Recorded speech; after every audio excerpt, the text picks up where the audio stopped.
Y'all, it's Nitty Gritty Sports, where we get into the nitty gritty about sports. Today I'm with Drew, like always, and we're breaking down the NBA Christmas game.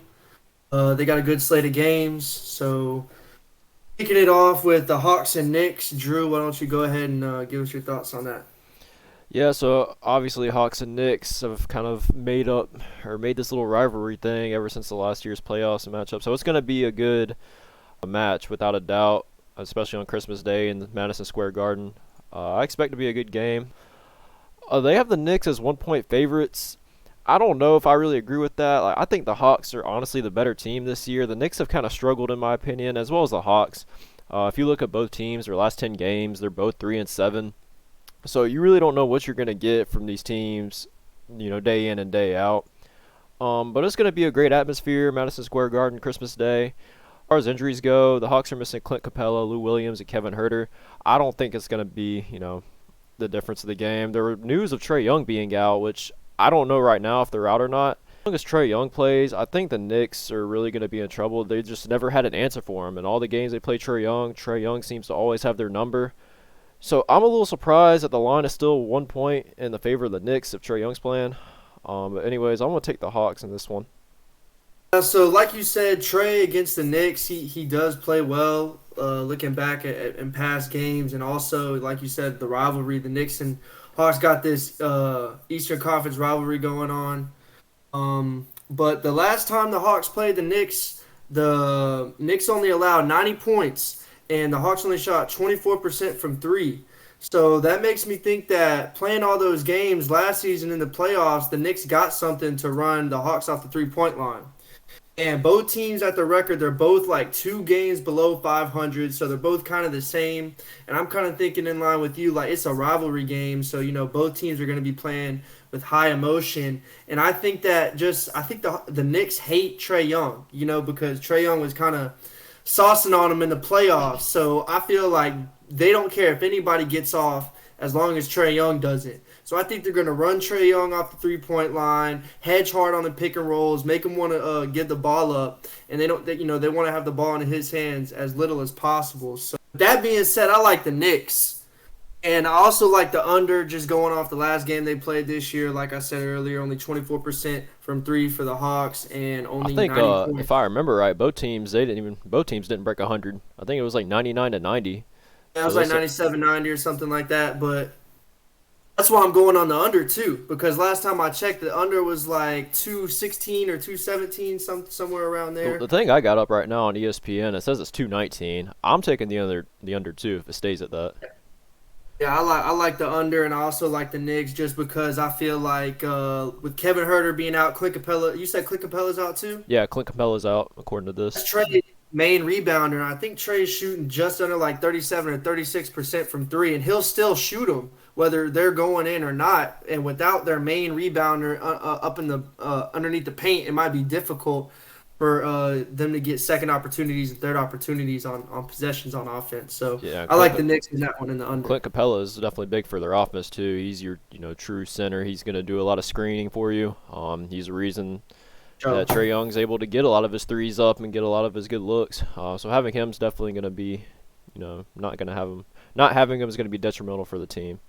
But yeah, give me the Hawks. Give me the Hawks and the under. All right, so the second game on Christmas Day, we got the Bucks and the Celtics. They tip off at 2:30. They have the Bucks listed as a 7-point favorite, and I think that's kind of high. Now, I personally like the Bucks to win this game. I don't think it's going to be 7 points though. I don't think they're going to. This is going to be a really close game. It's going to be in Milwaukee, so I think that's going to help the Bucks out too. A couple weeks ago, they played the Celtics on the road and honestly the game wasn't competitive. The Celtics won 117 to 103, and Giannis played in that game. I never watched that game live, so I just assumed when I saw that score, I was like, oh, Giannis probably wasn't playing or something like that. But no, he played, and the Celtics really just had the Bucks number for a majority of that game. I don't think it's gonna happen again though. The Bucks being at home, Christmas Day, the Bucks seem to have a good fan base, and they always get a good environment in big time games. You wouldn't think that in Milwaukee. You wouldn't really think there's much to do up there, but they got a good crowd up there, and it's going to be loud. So I think that's really going to benefit the Bucks. And you saw how the Bucks did in the playoffs in their home games last year. It was hard to win in Milwaukee. So I can definitely see that playing a factor in this game. Now, I picked the Bucks to win, but I'm not taking the 7 points. I'm going to take the Celtics and the 7 points. What's your thoughts on that? Yeah, I'm going with you. I like the Celtics. I think Jason Tatum's been playing out of his mind this season. He's starting to turn into one of the league's biggest stars. And also, Jaylen Brown's been averaging 23, 5, and 3. So he's really been stepping it up this season, putting up some good numbers for him. And the main reason I like the Celtics is I feel like the Bucks guards, when they play against teams that have deep guards themselves, they have a hard time getting off. Like, Drew Holiday's a great defensive guard, don't get me wrong, but when it comes to catch and shoot threes, off the dribble threes, or really just getting offense going in general, it's Drew Holiday finds it hard sometimes when he's playing a team that also has, a good set of guards, or a deep lineup of guards. Chris Middleton and Drew Holiday this season are both shooting 34% or below from 3 this year, which is almost I'm pretty sure Giannis is shooting like 30 or 29%. So, that's not that big of a difference from one of your two guards, or your guard and you're supposed to be all-star forward, versus Giannis, who's just now developing a three-point shot. So that kind of scares me. So just with the Bucks guard play, and I feel like they're a little too reliant on Giannis, which, I mean, that's not a problem. He's one of the best players in the league, but their over-reliance on Giannis and weak guard play makes me lean towards the Celtics. Also, with Jaylen Brown playing well the last couple weeks, that's another reason that I think the Celtics are going to take this one. All right, third game on Christmas Day. We got the Warriors and the Suns. This is another great game. I'm glad they made this a Christmas Day game, too. Now, the Warriors and the Suns played twice earlier this month, actually, and they split a little home-and-home series.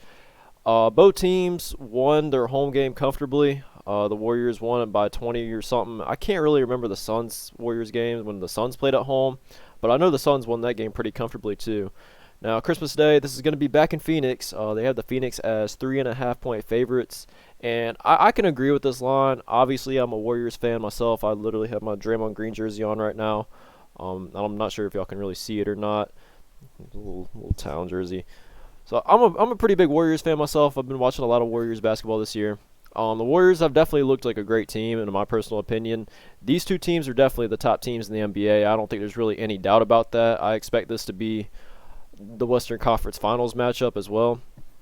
Now, the Warriors are missing Andrew Wiggins, Damian Lee, and Andre Iguodala. I think that is a pretty big deal. And people can say all they want about Andrew Wiggins. Andrew Wiggins gets a lot of hate.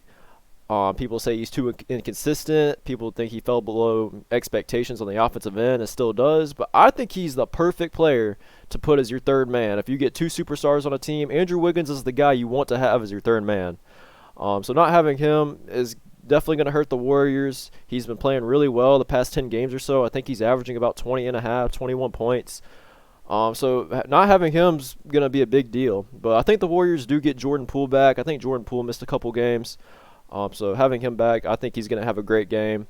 Another thing to keep in mind, too, is Steph Curry, if you look at his Christmas Day history, he does not play well in these Christmas games. I don't know what it is, and he has been like that since he first came into the NBA and he started playing these Christmas Day games. He cannot figure it out on Christmas Day. Now, if he comes out and he plays like his old self and just goes back to his old ways on the Christmas Day games, the Warriors are going to lose this game. I think the Warriors will lose by more than double digits. So they're going to need Curry to come through in this game. I think he's kind of been able to take, I wouldn't really say the back seat, but there's been games this year where he's been able to kind of cruise and not put up 30, 40 points, and his team still wins. He's got a good team around him. But in this particular case, against a team like the Phoenix Suns, Curry has to come through and play like a superstar. He's going to need to have a 30-point game, hit 5 or 6 threes. And if he does that, I think the Warriors have a good chance of winning. I'm not sure if that's going to happen, just looking at recent history. So I'm going to take the Suns and the 3.5. I think the over-under, 228.5. I see this being a high-scoring game, honestly.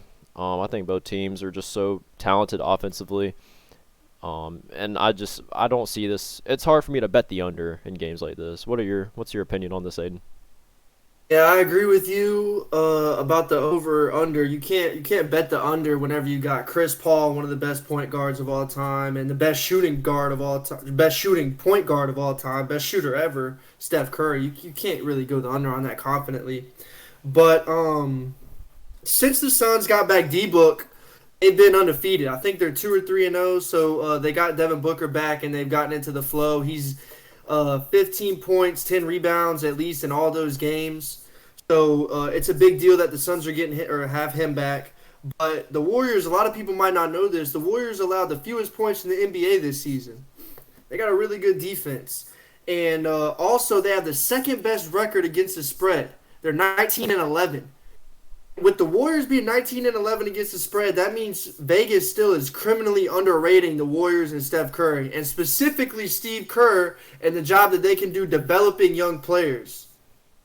So, with all that being said, I also think it's going to be an emotional game, like because whoever wins this is going to be the big dog in the Western Conference. These are two of the biggest or best teams in the Western Conference, so this is going to be like a playoff field type of game. I think it'll be a great game, but since the Warriors are 19-11 against the spread and they're dogs, I gotta take the Warriors. I'm banking on Steph Curry. I think he's gonna have a big night, even though I know you said historically Christmas games he hasn't been playing well. I just think that this might be the Warriors' year again. So I'm going with the Warriors, and if I am gonna play the over under, I'd play the over for sure. Yeah, and the weird thing, what made it so hard for me to not take the Suns is if you look at the Suns' last four games, they just came off a big win against the Lakers. They won that game by 18 points. You look at the game before that, they played Charlotte and won 137 to 106. They beat the Wizards 118 to 98. All three of those teams, they're not great teams, but those are good teams, and the Suns are dominating them. So they're on a good little streak right now. And they And just then, got Devin Booker back. That's what I was yeah, saying. So yeah. they're getting And it rolling. so they're getting back into their flow. They got this game at home. If this was flip flopped and the Warriors were at home, it'd probably be a different line. But even as a Warriors fan, I think I'm gonna have to take the Suns in the 3.5. I hope I'm wrong. I don't like to be wrong a lot of the times, but in this case, I mean, I wouldn't mind being wrong in this. But yeah, give me the Suns, and I'm playing the over. All right, so next game, 8 o'clock, we got the Lakers and the Nets, two teams a lot of people were picking as the preseason favorites. A lot of people were predicting this to be the finals matchup, but you look at it now, it's not looking likely. The Nets, I think, have been pretty solid this year. They've lost a couple games I think are a little bit questionable. The Lakers, though, I don't know. The Lakers got to do some roster changes. LeBron needs help, and that was very apparent a couple days ago when the Lakers played Phoenix at home. They ended up dropping that game 108 to 90.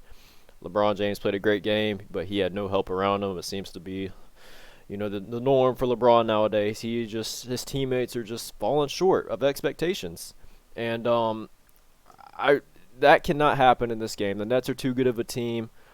Um, KD is going to be playing. KD plays. I think LeBron's going to play. Both those players were on the injury report earlier this week. But they seem to both be off of it now. So, which is good. This means it's going to be a very good matchup. It's going to be entertaining. The Lakers are 1-point favorites. I don't agree with that. I just don't see a way the Lakers can have a performance like that, one of their worst regular season performances, and they can still be favored in this game against a very good Brooklyn Nets team. Yeah. The Nets are going to have KD. They're going to have James Harden. Those players are going to have to play. They're going to have a good performance, I think. I think the Lakers are going to come out and play a little bit better. I don't think they're going to let what happened last game against Phoenix happen. 2 games in a row. I just don't see it happening. I'm going to take the Nets, and I'm going to take the Nets to win this game. I think it's kind of a pick 'em. Yeah, I'm of looking at course. yeah, I'm looking at the money line right now, so you wouldn't really get any extra money. So yeah, I don't see any way people can take the Lakers after what they've saw from them on the 21st at home against Phoenix. That was one of the worst Lakers games I've seen. It was really And worse than the score said, and the score wasn't even pretty. It was an ugly game all around for the Lakers. yeah, I mean, I don't know. I want to make a video on the Lakers, what's going on with them, and what they got to do to turn it around over there. That's probably a video we could do here in about a week or two. But yeah, like I said, I got the Nets. on the spread. And what's the over-under in this game? Hold on, I just had it pulled up. The over-under is 236. I'm going to take the under. I don't see the Lakers getting to 105 in this game. I do not either. I agree with you. I like the Nets kind of for the same reasons. I feel like the Lakers are just falling apart. LeBron's been playing outstanding, especially for 36 going on 37. He'll be 37 soon, and he's been going for 30 points a game, 6, 7, 8 rebounds. But like you said, he just has no supporting cast. Russell Westbrook's been playing abysmal. He's a turnover machine. Anthony Davis is glass. Glass, He takes literal glass. he takes a wrong step and he's done for a couple weeks. And he's been underperforming when he's on the court. They got an old Carmelo. They're picking up players that have been cut from other teams, and then they come to the Lakers and they're starting. The Lakers just got a whole bunch of things going wrong. And as you've seen from La GM making all these bad GM decisions, because no GM's going to run anything past LeBron, or not run anything past LeBron before doing something. Anything's going to go through LeBron. So LeBron's basically making all these decisions, and he's getting no blame for any of these decisions being made that are bad. And now they're throwing blame on the coach, Frank Vogel, who Frank Vogel is probably the most pro-LeBron guy in that organization, honestly. And they're throwing the blame on him. But besides all that, getting back on the point, I like the Nets. The Nets got a top 5 defense in the league in points allowed. And like you said, James Harden and Kevin Durant, we think as of now are both going to be playing. And I think if KD's playing, LeBron's going to be playing. But I don't think it's going to make a difference for the Lakers. I got the Nets, and I also got the under just because same thought process as you. I don't believe in the Lakers to put up any points unless they're coming from LeBron, whether he's passing them or scoring them himself. I mean, you look, Anthony Davis is out. Where do the points come from? Like, if LeBron can't score, Russell Westbrook isn't going to put up 30 or 40 points. You'll get maybe 20 from him at best. With a high usage rate and a lot of shots. And if your game plan relies on Russell Westbrook having to score points and being efficient with the shooting, that's just not a recipe for success, in my opinion. Another thing that's interesting, too, the Nets actually haven't played a game since the 18th. It's the 23rd, the day we're recording this video. Their game against Denver on the 19th got postponed. They played the Wizards on the 21st. That got postponed. And then the Trailblazers game got postponed. So this will be their first game back in a week. I'm not sure if that's going to help or hurt them. I'm sure the postponing of those games maybe gave them some time to rest. I don't know if it's going to affect.